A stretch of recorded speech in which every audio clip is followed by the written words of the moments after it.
So you wanna go to war with me? You're talking like you think you're royalty.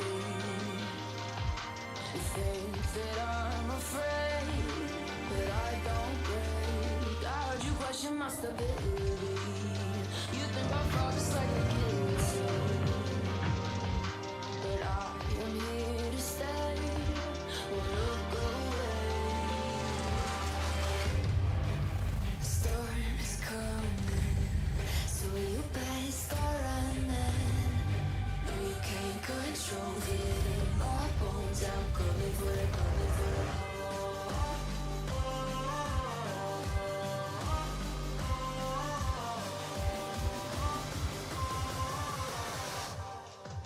I'm coming for the throne.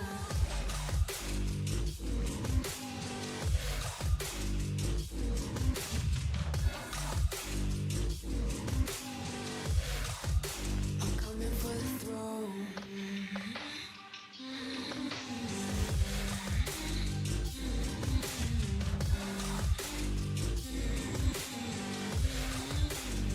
So you wanna be my enemy? You should've known I never kissed the rain. Ice runs in my veins, won't play it safe. I don't belong with your nobility. Who died and made you king of anything? You think that I'm insane? It's your mistake. Kingdoms rise and fall. I've come to take it all. I'll take it. I've come to take it.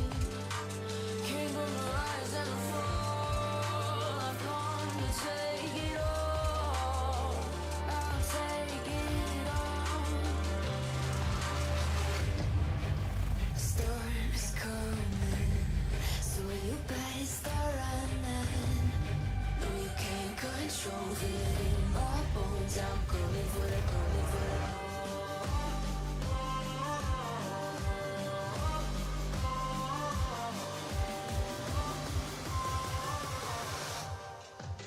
I'm coming for the throne.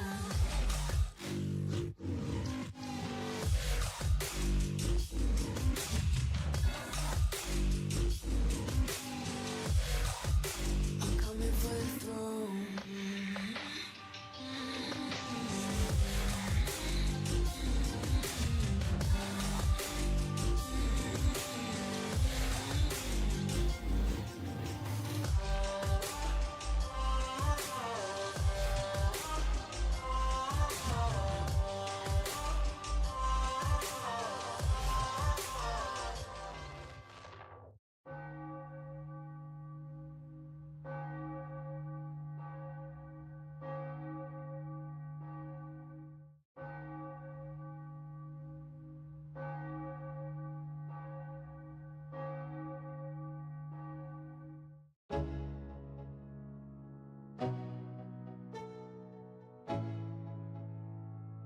Let's go.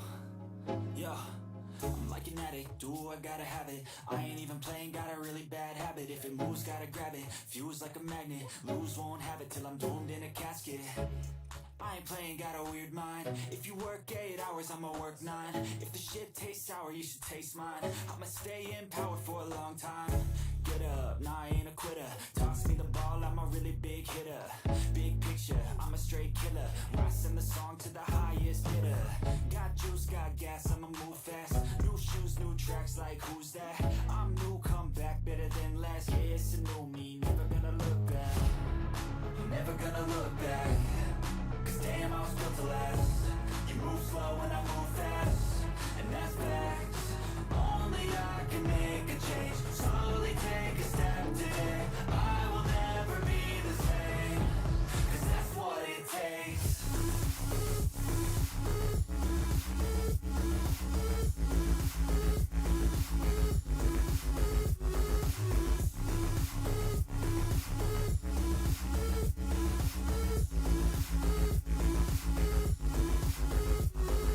I take shots to the top, I'll get it. I got one life, I'ma do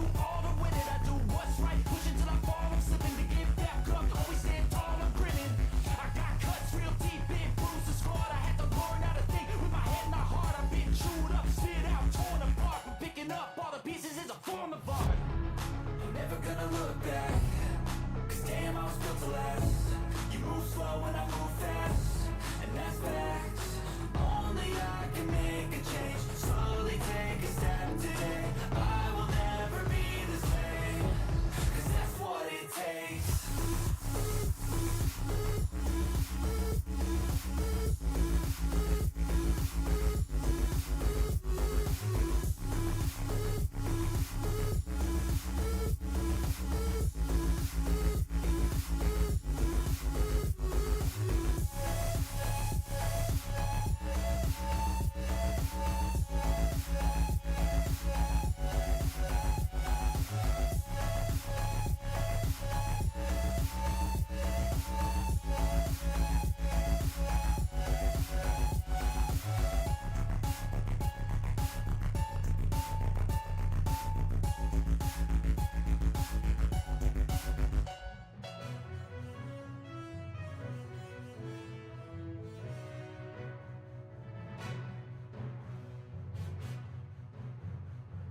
We will conduct a question and answer session towards the end of this conference. If at any time during the call you require assistance, please press *0 and an operator will be happy to assist you. As a reminder, this conference is being recorded. Joining us today are Greg Marcus, Chairman, President and Chief Executive Officer, and Chad Paris, Chief Financial Officer and Treasurer of Marcus Corporation. At this time, I'd like to turn the program over to Mr. Paris for his opening remarks. Please go ahead, sir. Good morning, and welcome to our fiscal 2025 second quarter conference call. I need to begin by stating that we plan to make a number of forward-looking statements on our call today, which may be identified by our use of words such as believe, anticipate, expect, or other similar words. Our forward-looking statements are subject to certain risks and uncertainties, which may cause our actual results to differ materially from those expected or projected in our forward-looking statements. These statements are only made as of the date of this conference call, and we disclaim any obligation to publicly update such forward-looking statements to reflect subsequent events or circumstances. The risks and uncertainties which could impact our ability to achieve our expectations identified in our forward-looking statements are included under the heading Forward-Looking Statements in the press release we issued this morning announcing our fiscal 2025 second quarter results, and in the Risk Factors section of our fiscal 2024 annual report on Form 10-K, which you can access on the SEC's website. Additionally, we refer you to the disclosures and reconciliations we provided in today's earnings press release regarding the use of adjusted EBITDA, a non-GAAP financial measure, in evaluating our performance and its limitations, a copy of which is available on the Investor Relations page of our website at investors.marcuscorp.com. All right, with that behind us, let's begin. I'll start this morning by spending a few minutes sharing the results from our second quarter and discuss our balance sheet and liquidity. I'll then turn the call over to Greg, who will focus his prepared remarks on where our businesses are today and what we are seeing ahead. We'll then open up the call for questions. As we shared on our last call, the second quarter began with strong performances from several blockbuster films that exceeded expectations in April. This strong momentum in our theater division continued into the summer, with a significantly improved film slate bringing a string of great box office performances that delivered year-over-year growth for the second quarter. In our hotel division, we executed on strong group bookings that drove overall revenue growth, even with the disruptions from hotel renovations. I'll start with a few highlights from our consolidated results for the second quarter of 2025. Consolidated revenues of $206 million were up 17% compared to the prior year quarter, with revenue before cost reimbursements growing in both divisions. Operating income for the quarter was $13 million, an increase of $10.8 million compared to the prior year quarter. Consolidated adjusted EBITDA for the second quarter was $32.3 million, a nearly 47% increase over the second quarter of fiscal 2024.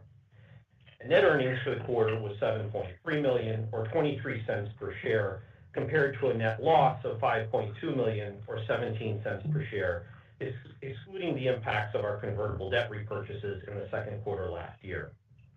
Change in our fiscal year and quarters did not impact our second quarter results, with a comparable number of operating days during the quarter in both fiscal 2025 and fiscal 2024. Turning to our segment results, I'll begin this morning with our theater division. Second quarter fiscal 2025 total revenue of $131.7 million increased nearly 30% compared to the prior year's second quarter. Comparable theater admission revenue for the second quarter increased 29.3%, and comparable theater attendance increased 26.7% compared with our fiscal second quarter 2024. When using our comparable fiscal days, according to data received from ComScore and compiled by us to evaluate our second quarter results, U.S. box office receipts increased 36.5% during our fiscal 2025 second quarter compared to U.S. box office receipts during the second quarter last year, indicating our admissions revenue performance trailed the industry by approximately 7 percentage points. We believe that our lower box office performance during the second quarter was primarily attributable to two factors. First, while the other major exhibitors implemented blockbuster pricing surcharges on many films during the quarter, our pricing strategies during the quarter continued to focus on driving attendance and the ancillary revenue that goes with it. We continue to optimize pricing with a variety of promotions for different types of customers while capturing a premium for peak days of the week, showtimes, and holiday periods. And second, several films, including F1, Mission Impossible: The Final Reckoning, Ballerina, and Karate Kid, did not perform as well in our Midwestern markets as in other parts of the country. The total box office in our top markets underperformed the overall increase in the national box office. We believe this is partially attributable to the stronger relative performance of these films in markets where we do not have a presence, particularly on the coasts. Average admission price increased 2% during the second quarter of fiscal 2025 compared to last year, which was impacted by a favorable mix of films that attracted audiences to PLF screens and by headwinds from our strategies to drive attendance through various value-oriented programs and promotions that are designed to encourage repeat moviegoing. Our Everyday Matinee program was introduced at the end of May 2024 and will no longer be a headwind to our admission per cap growth beginning in the third quarter this year. This program recently moved from the initial $7 pricing to $7.50 and on some films $8.50. In addition, we began implementing pricing surcharges on select high-demand summer blockbuster films at the end of the second quarter, which we expect will benefit our admission per cap growth going forward. Our average concession, food, and beverage revenues per person at our comparable theaters increased by 3.1% during the second quarter of fiscal 2025 compared to last year's second quarter, which was driven by an increase in merchandise sales and pricing. Merchandise sales, which are included in our concession, food, and beverage revenues, are typically at lower margins than our traditional concessions offerings due to the higher cost of product. While merchandise sales are dilutive to concessions margins, they have resulted in incremental revenue and earnings. Our top 10 films for the quarter represented approximately 76% of the box office in the second quarter of fiscal 2025, compared to 73% for the top 10 films in the second quarter last year. The more concentrated film slate, featuring more blockbuster films compared to a weaker slate in the second quarter last year, resulted in an approximately 2 percentage point increase in overall film cost as a percentage of admission revenues. Finally, theater division adjusted EBITDA during the second quarter of fiscal 25 was $26.5 million, a 76% increase over the prior year quarter. Turning to our hotels and resorts division, total revenues before cost reimbursements were $64.6 million for the second quarter of fiscal 2025, a 1.2% increase compared to the prior year. RevPAR for our comparable owned hotels decreased 2.9% during the second quarter compared to the prior year, which resulted from an overall occupancy rate decrease of 5.4 percentage points, partially offset by a 5% increase in our average daily rate, or ADR. Our average occupancy rate for our own hotels was 67.3% during the second quarter of 2025. Our occupancy rate decrease was impacted by the Hilton Milwaukee renovation while guest rooms were out of service. As the summer travel and convention season ramped up, generating higher demand for rooms throughout the week, As expected, the impact of having rooms out of service and turning business away to competitors in the market during the renovation was more pronounced. While we were able to shift business to our two other hotels, the Pfister and St. Kate, to mitigate the impact of the renovation on the overall portfolio, there was occupancy displacement from business turned away due to the reduced available rooms. As we recently announced, the guest room renovation portion of the project was completed at the end of June with all rooms returned to service. While the renovation of the meeting and common space will continue over the next several months, we expect a more limited impact to room sales beginning in the third quarter. According to data received from Smith Travel Research, comparable competitive hotels in our markets experienced RevPAR growth of 2.9% for the second quarter of 2025 compared to the second quarter last year, indicating that our hotels underperformed the competitive set by 5.8 percentage points. Our lower performance relative to the competitive sets results primarily from displacement at the Hilton Milwaukee while under renovation, which we believe unfavorably impacted our RevPAR growth by nearly 4 percentage points, while favorably impacting competing hotels' RevPAR growth by approximately 1 percentage point.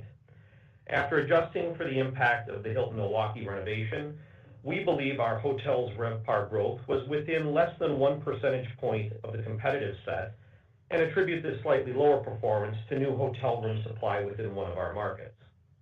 When comparing our RevPAR results to comparable upper upscale hotels throughout the United States, the upper upscale segment experienced effectively flat RevPAR growth during our second quarter compared to the second quarter last year, indicating that our hotels underperformed the industry by 2.9 percentage points, but outperformed the industry by approximately 1 percentage point when adjusting for the estimated impact of the Hilton Milwaukee renovation.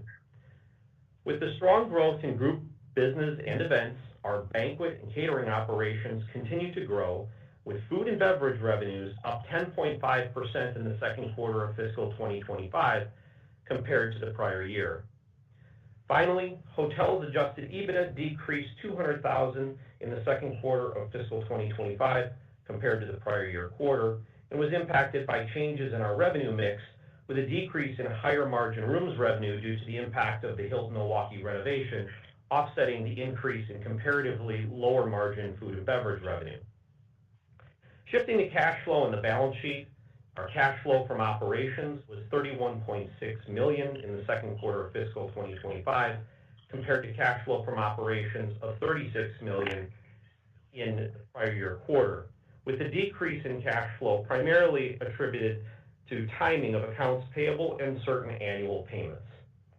Total capital expenditures during the second quarter of fiscal 25 were $16.9 million compared to $19.8 million in the second quarter of fiscal 24. A large portion of our capital expenditures during the second quarter were invested in the Hilton Milwaukee renovation, with the balance going to maintenance projects in both businesses. Our capital investments and renovations projects have progressed as planned, and we continue to expect capital expenditures for fiscal 2025 of $70 to $85 million. The timing of several projects will impact our final capital expenditure number for the year, and we will update our estimates as the year progresses. We ended the second quarter with approximately $15 million in cash and over $214 million in total liquidity, with a debt to capitalization ratio of 29% and net leverage of 1.6 times. With that, I will now turn the call over to Greg.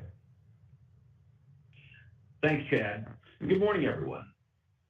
When we spoke at this time last year, we were reporting a quarter that was impacted by the lingering effects of content supply challenges created by the Hollywood strikes in our theater business. What a difference a year makes. Today, we are thrilled to report second quarter results with significant growth that was driven by a high quality and diverse film slate, coupled with strong consumer demand to experience these blockbuster films on the big screen. This was a quarter that showcased the enduring appeal of the theatrical experience and the remarkable resilience of our industry.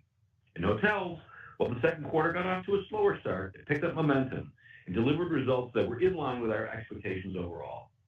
We completed major milestones on schedule in our renovation and construction projects, while minimizing the impact on operations and still delivering exceptional experiences for our guests. Overall, we are pleased with the results for the quarter, and we entered the third quarter with solid momentum. I'll start with our theater division. The most encouraging aspect of this quarter's success was the sheer diversity of the films that drove our performance. This wasn't a story about a single genre or franchise carrying the market. It was about multiple films from different studios with different target audiences, all succeeding at the same time.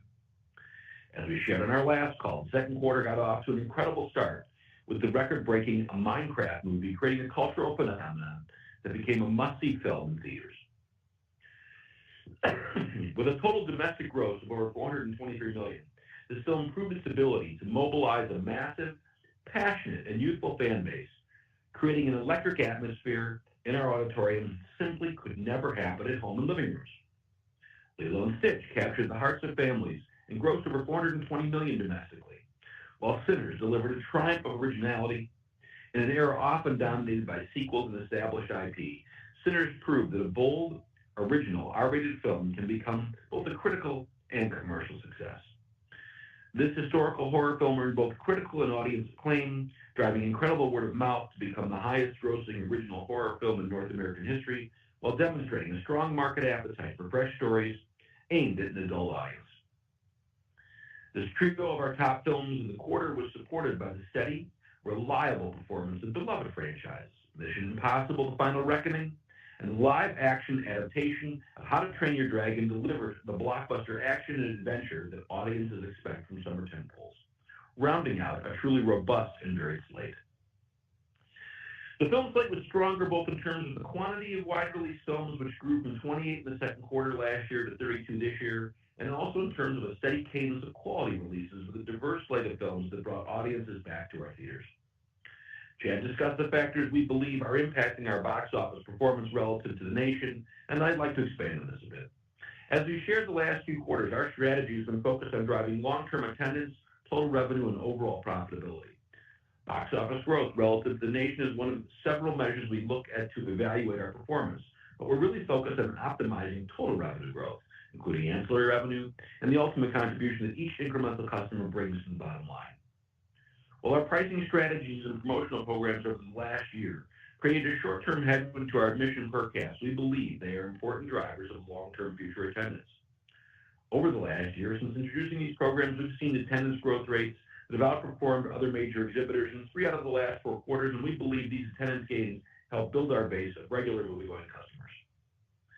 As we pass the 1-year mark for these changes, we expect improved admission per cap growth in the second half of this year.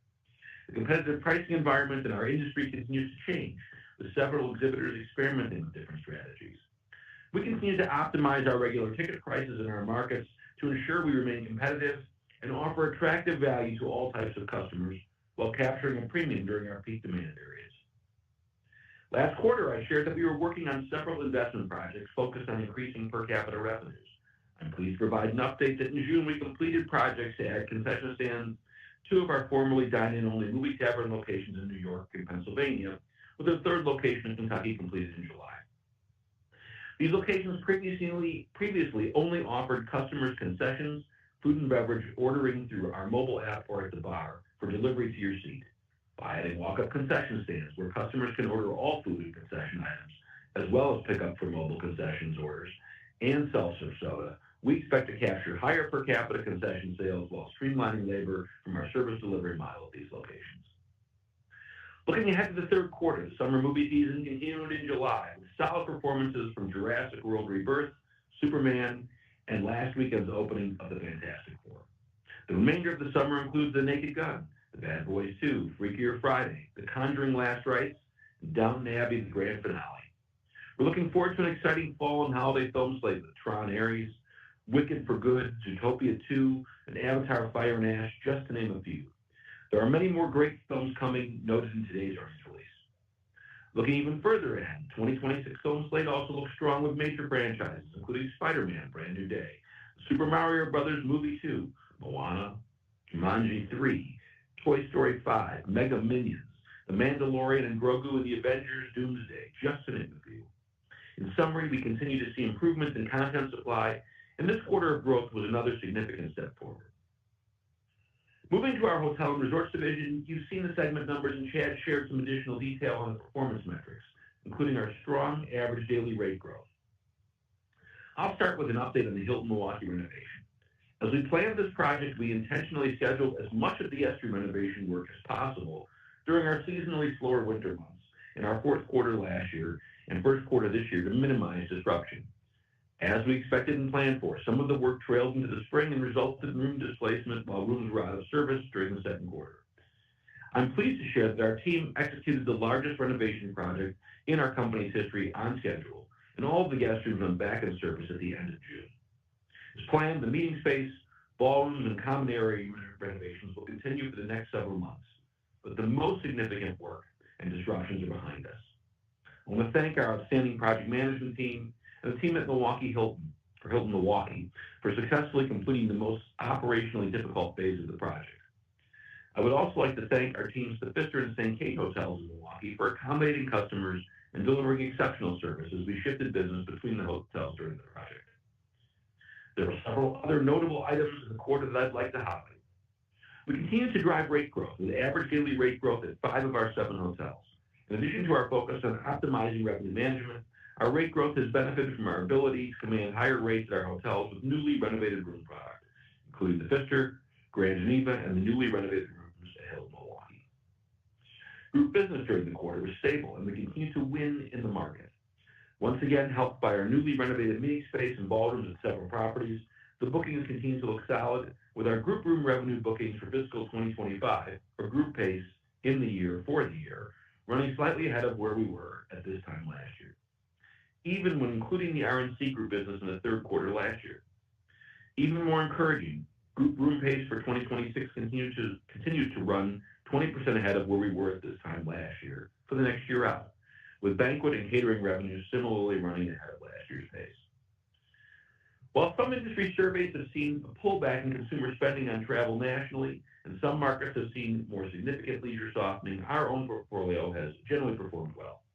We believe our upper upscale positioning and drive-to market locations and a broad segmentation lessening our exposure to any one type of customer will see less volatility if further economic softening occurs.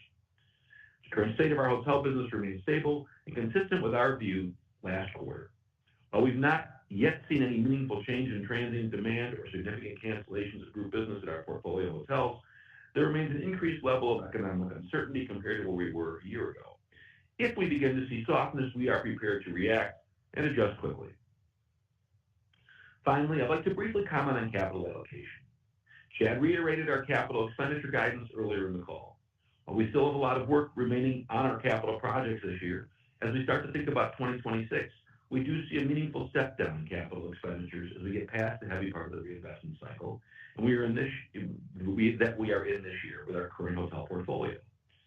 We continue to look for opportunities to deploy capital to grow both of our businesses with value accretive investments. We have confidence in our businesses and a strong balance sheet that allows us to move quickly when we see good opportunities, and we have a history of executing when they arise. To the extent that we don't see attractive investments that are actionable, we expect to return excess capital to shareholders through share repurchases or dividends. Before we open up the call for questions, I want to once again thank all the people that work so hard every single day making our ordinary days extraordinary for our guests. We talk a lot about the investments that we make in our businesses. We can never lose sight of the fact that our people are our most important asset, and they proved that once again this quarter. And with that, at this time, Chad and I would be happy to open up the call up for any questions you may have. Thank you. If you would like to ask a question, please press star followed by 1 on your telephone keypad. If for any reason you would like to remove that question, please press star followed by 2. Again, to ask a question, please press star followed by 1. As a reminder, if you are using a speakerphone, please remember to pick up your handset before asking your question, and please do ensure that you are unmuted locally. We'll go first to Eric Wold with Texas Capital Securities. Please go ahead. Your line is now open. Thank you. Good morning, both of you. One question on each of the two segments. I guess first on the hotel segment, as you dig into the 20% gain that you're seeing in group pace looking out into 2026, is there any way you can separate the group pace between the Milwaukee area and outside of Milwaukee? Just trying to get a sense of kind of maybe what impact you're seeing for the convention center expansion maybe what that may be driving in terms of group pace versus maybe kind of just the overall kind of business environment outside of Milwaukee. And then on the theater side, you noted that you're now starting to take kind of that blockbuster kind of surcharge after the end of the second quarter. How large of a surcharge are you starting to implement, and any way to gauge kind of what percentage of your tickets that may impact kind of on a going forward basis? Sure, Eric. I'll start with the question on hotels, and then I'll let Greg comment on what we're seeing with the convention center. Look, I think it's an important perspective. We have seven hotels, 5 of them in Wisconsin, 3 of them in Milwaukee. And our group pace gains have in part been because we've got renovated meeting space, and we've got it at 3 of the Wisconsin properties, 2 of them in Milwaukee and then Grand Geneva. And so we're winning in the market for group events with meeting planners because of the quality of the assets and the positioning. I think as we look out to 26, there's certainly some positive benefits of the convention center in the market. I don't have specific splits between how much is Milwaukee versus the rest of our portfolio.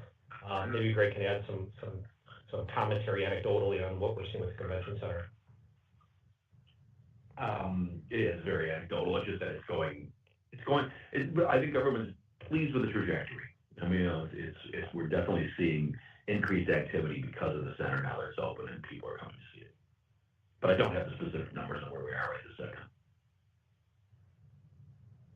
Yeah, and then I'll take the second question on theaters with the pricing. A couple of things. So I mentioned the changes to everyday matinee and the magnitude on those. Those will start to come through in Q3. That's moving that program from $7 to $7.50, and on certain films, $8.50. And that $1 delta on certain films is what we're doing with generally with blockbuster pricing across a number of different films. And we're still going to be thoughtful about what types of films and what audiences we're going to put blockbuster pricing on. As you know, our approach on this has been pretty cautious, and we're still very much committed to driving attendance because getting people in the door is really paramount to driving overall total revenue and the ancillary revenues that go with it. But we will provide uplift to admission per caps in the second half of the year. Yeah, because one thing we do know is movie going is habitual. You come, you see trailers, and you come again. So that investment, we view it as an investment to build that attendance. Got it. Thank you both. The next question today comes from the line of Drew Crum from B. Riley Securities. Please go ahead. Your line is now open. Okay, thanks. Hey, guys. Good morning. Wondering if you're willing to share some preliminary thoughts for the domestic box office going into the second half. It looks like July ended down about 7%. The industry is going to be lapping a tough comparison in 4Q against what looks to be a pretty good slate for the holidays. So a lot of moving pieces there, but how do you see the second half shaking out for domestic box office? Man, you're right. We're lapping some tough comparisons, but we also have some good film coming. Certainly at the end of the year with Wicked and then the Avatar. That should be those should be very strong. I find it very hard to predict how the box office is going to do in any short period of time. You just don't know. But it looks very positive, and we should end up strong. Yeah, and fair enough. Drew, I would just add to that one housekeeping item. So as you may know, we've got a change in our fiscal year this year, and so last year the year ended on December 26th. This year we will pick up the full week between Christmas and New Year's, and so for us, that fourth quarter growth will benefit from that. So we're going to have a good quality slate and a good number of films, and we're going to have a few more days. Yep. Okay, helpful. And then on the hotel segment, guys, I think a number of puts and takes on 3Q revenue. Can you address those and how you see that netting out for the current period? Thanks.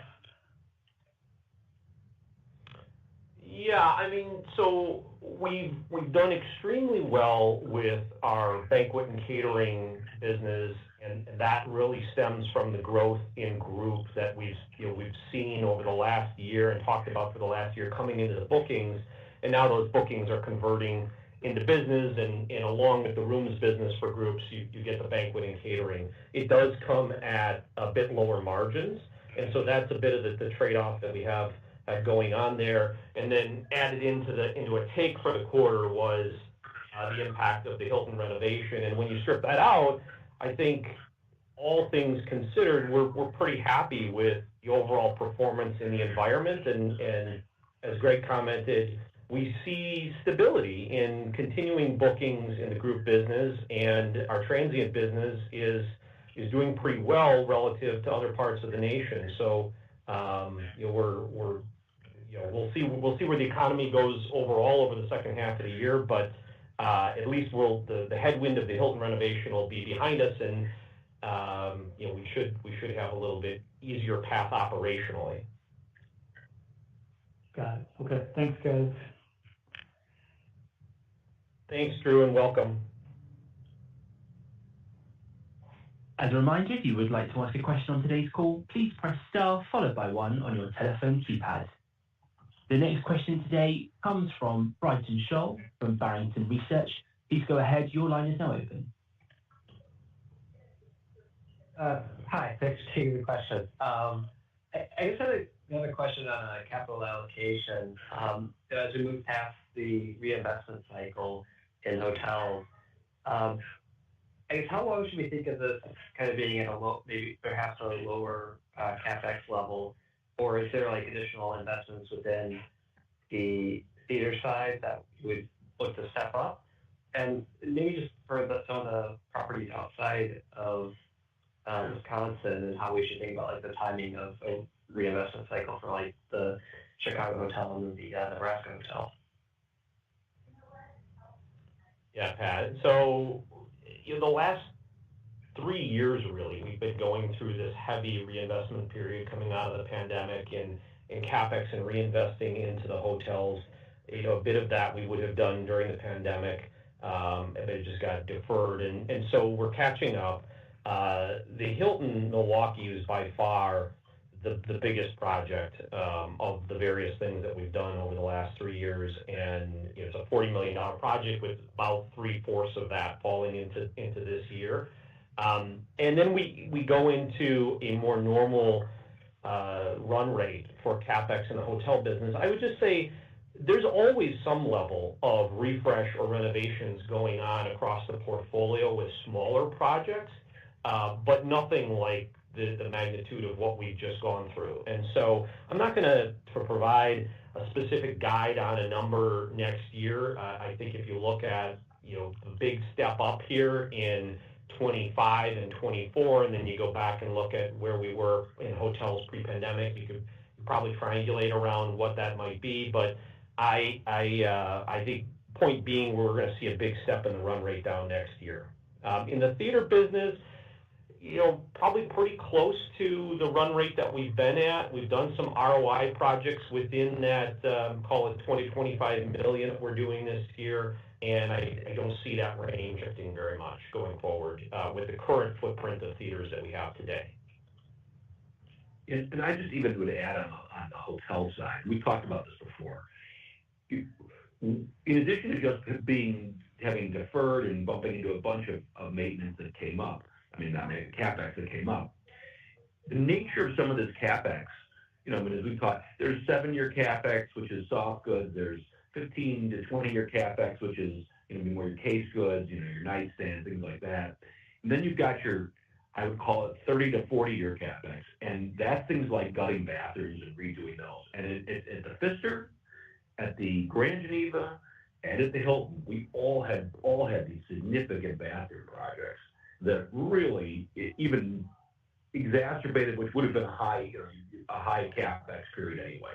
So it's not, even as you think out even more long term, it's not that we won't have those again. Okay. On theaters, just with your value matinee pricing, with the increase that you implemented, where is that relative to where it had been before you implemented the value matinee program?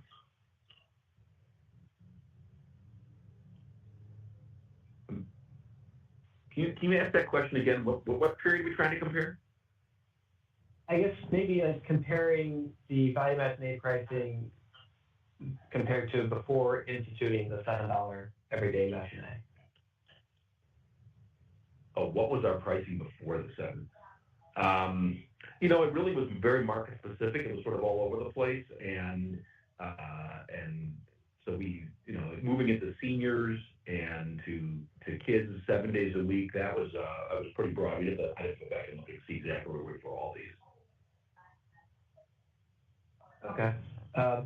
And then I guess lastly, just on the theater footprint, I guess you maybe talk about the opportunities for new builds or the acquisition market and how you're kind of seeing that evolve with maybe a stabilizing box office.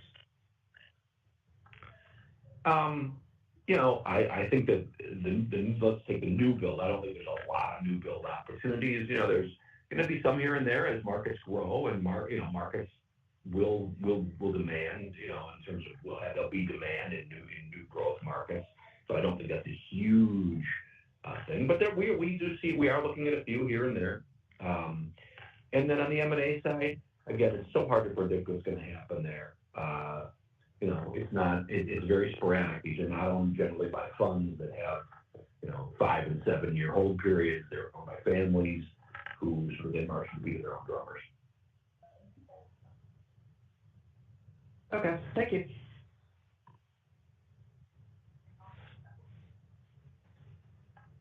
Thank you. At this time, it appears there are no other questions, so I'd like to turn the call back over to Mr. Paris for any closing remarks. All right, well, we'd like to thank everyone for joining us once again today, and we look forward to talking with you in early November when we release our third quarter results. Until then, thank you and have a great day. That concludes today's call. You may disconnect your lines at any time. All right, that concludes the Marcus Corp call. Let me close this out on my end. Hang on one second.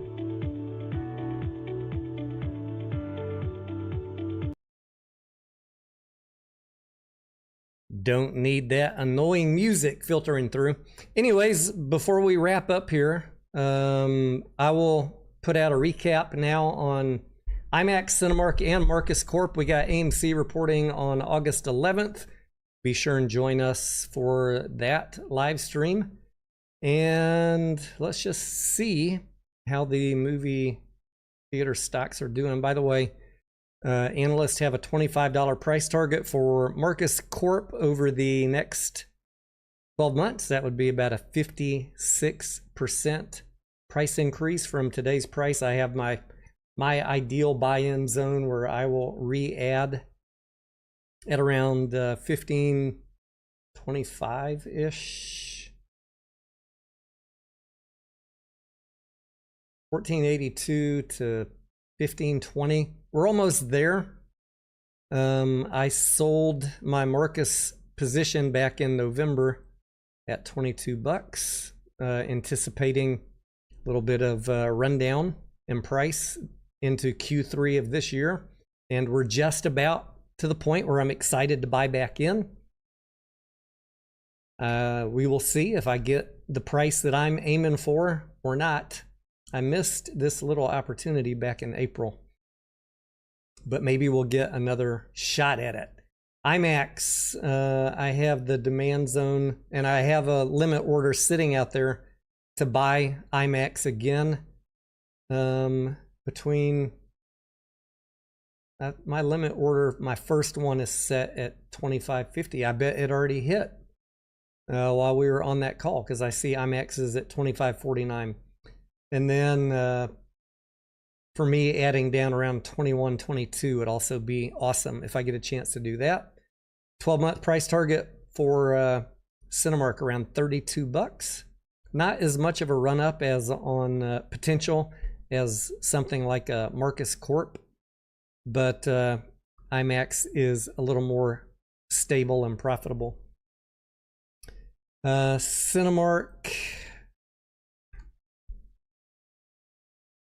I'm in Cinemark at 26.60.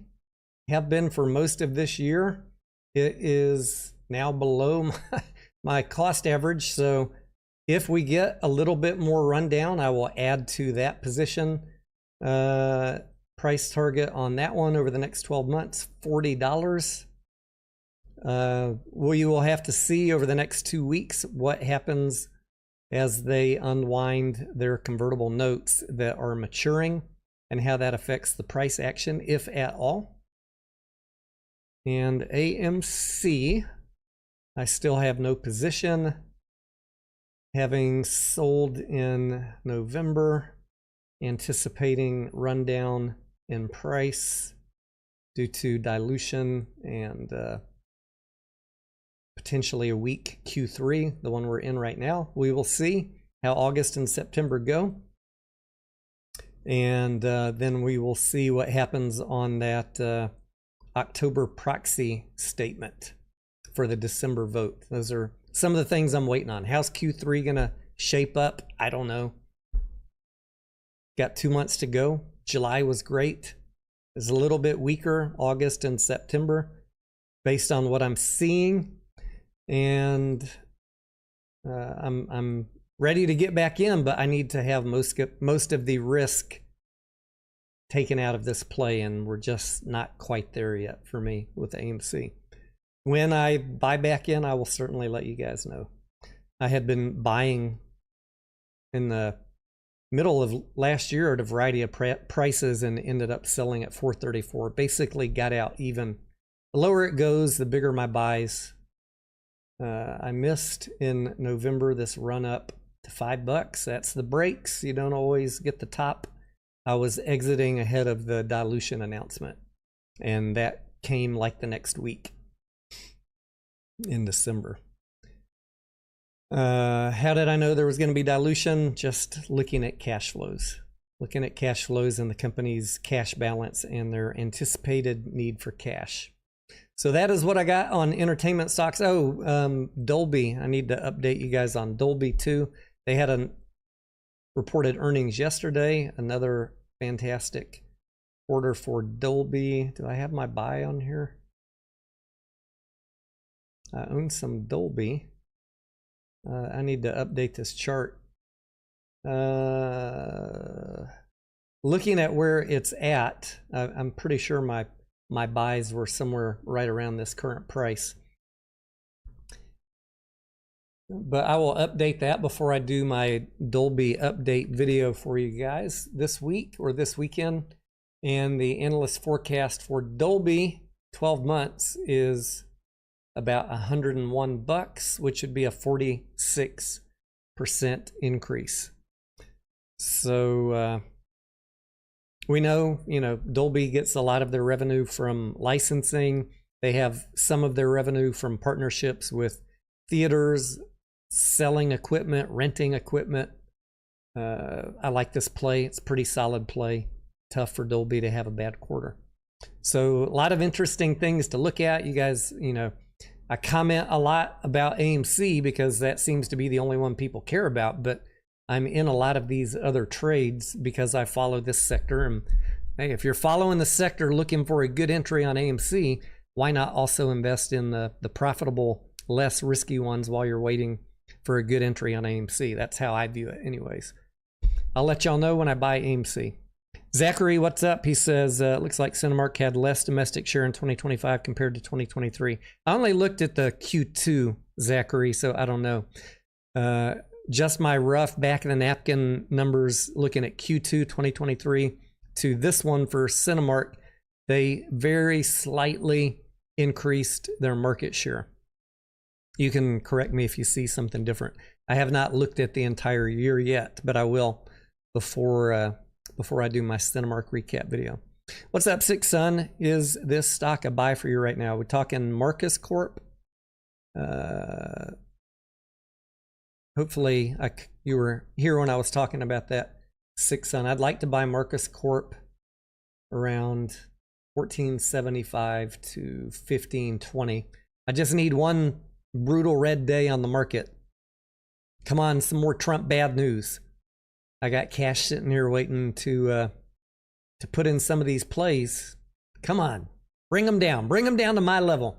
We don't always get the bottom, but we're always fishing or bottom fishing for the least risky entry possible. I don't know if I'll get it on Marcus Corp or not, but I am expecting general, I could be wrong, but I'm expecting some general malaise in the industry in August and September. So I'm going to cross my fingers that I get a good entry on some of these stocks in the next 2 months. It's going to be tricky timing because we got to, at the same time, the market's going to be focusing on Q3 not being good, my opinion. They're also going to be looking ahead to Q4 being great and 2026 being great. So will my timing be impeccable, or will I get locked out by trying to bottom fish? I don't know. Stay tuned. Stay tuned and we'll find out. If I miss out on Marcus Corp, there'll be another time. All right, ladies and gentlemen, thank you. Look forward to getting these updates to you guys. And thanks for tuning in today. We will see you on the next video. And if you're in the Discord, I will see you there. A red candle down by the dip, gotta hold our ground. We've been waiting for so long, hedges rain will soon be gone. A green candle up, a red candle down by the dip, gotta hold our ground. Hedges gains are dead and gone, but the shorts we're going long. If you doubt it, sit and stare. If you love it, buy a share. A green candle up, a red candle down by the dip, gotta hold our ground. We've been waiting for so long, hedges rain will soon be gone. A green candle up, a red candle down by the dip, gotta hold our ground. Hedges gains are dead and gone, but the shorts we're going long. If you doubt it, sit and stare. If you love it, buy a share. A green candle up, a red candle down by the dip, gotta hold our ground. We've been waiting for so long, hedges rain will soon be gone. A green candle up, a red candle down by the dip, gotta hold our ground. Hedges gains are dead and gone, but the shorts we're going long. If you doubt it, sit and stare. If you love it, buy a share. Green candle up and red candle down by the dip, gotta hold our ground. Hedges gains are dead and gone, king stocks rising, going strong. If you doubt it, sit and stare. If you love it, show you care. A green candle up, a red candle down by the dip, gotta hold our ground. We've been waiting for so long, hedges rain will soon be gone. A green candle up, a red candle down by the dip, gotta hold our ground. Hedges gains are dead and gone, but the shorts we're going long.